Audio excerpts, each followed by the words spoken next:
Eu acredito muito, César, numa condenação pela inelegibilidade. Assim, as provas, quando você vai analisar um abuso de poder político, um abuso de poder religioso, você tem que ponderar duas coisas: o desequilíbrio na corrida eleitoral, e a gente viu que o Bolsonaro, no uso da máquina pública, ele causou franco desequilíbrio na corrida eleitoral, aí por uma série de razões, que não só desse processo, mas que está em julgamento é esse processo, mas a gente tem a questão da Polícia Rodoviária Federal, a gente teve os benefícios bilionários concedidos pela Caixa Econômica Federal, né? Então, houve um desequilíbrio que cada processo vai fazer a sua própria apuração, a sua própria análise dos fatos, valoração das provas e aplicação do direito, mas a gente também teve uma conduta extremamente grave, uma conduta que é o outro pilar que você tem que analisar nessa ação de investigação judicial eleitoral. E isso está mais do que posto. Nós tivemos toda aquela tentativa de golpe, os acampamentos junto aos quartéis, e que culminou especificamente com a tentativa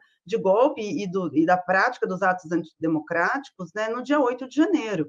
Então, assim, tamanha é a gravidade da conduta de Jair Bolsonaro, quando ele tenta desacreditar no nosso processo eleitoral, quando ele tenta impingir a própria sociedade um clamor social de como se as eleições elas fossem fraudadas, e nesse caso em específico, levando isso para a comunidade internacional. Era uma reunião onde ele utilizava o poder institucional que detinha à época para falar com embaixadores e colocar em xeque o sistema eleitoral, é até inacreditável, que o elegeu em 2018.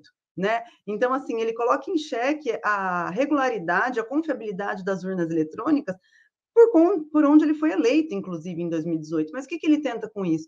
Ele tenta dar um ar de legalidade, de credibilidade, especialmente quando é um presidente da República utilizando ali o Palácio do Planalto em uma reunião oficial com embaixadores para tentar difundir essa sua retórica falaciosa de que o processo estava completamente contaminado. E isso era um mote que ele usava também na sua propaganda eleitoral. Isso era uma narrativa que ele também difundia ali para grande parte do seu eleitorado.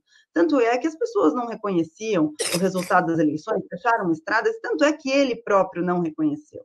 Né, a ponto de ter divulgado um vídeo no Facebook, depois ter dito que não foi ele, enfim, foi um erro, etc. E tal. Então, assim, a conduta dele foi extremamente grave, culminou nessa instabilidade democrática que a gente não tinha visto no período da nova Constituição, dessa nova era democrática. Nós passamos, falo sem medo de errar, por um período mais agudo de crise institucional na nossa democracia. E o grande responsável por isso é Jair Bolsonaro, pelo menos no que diz respeito a esses abusos cometidos na corrida eleitoral. Eu não tenho dúvidas que ele seja o mentor do golpe, da tentativa de golpe, isso deve ser devidamente apurado, investigado e ele processado criminalmente por essa razão, mas no que diz respeito aos ilícitos eleitorais, a todo tipo de abuso, né, a todo tipo de uso da máquina pública, conduta de agente público vedada no período eleitoral e até no período pré-eleitoral, ele cometeu. Então, assim, se não for realmente um 7-0, eu acredito aí no 6-1, no 6-2 no máximo,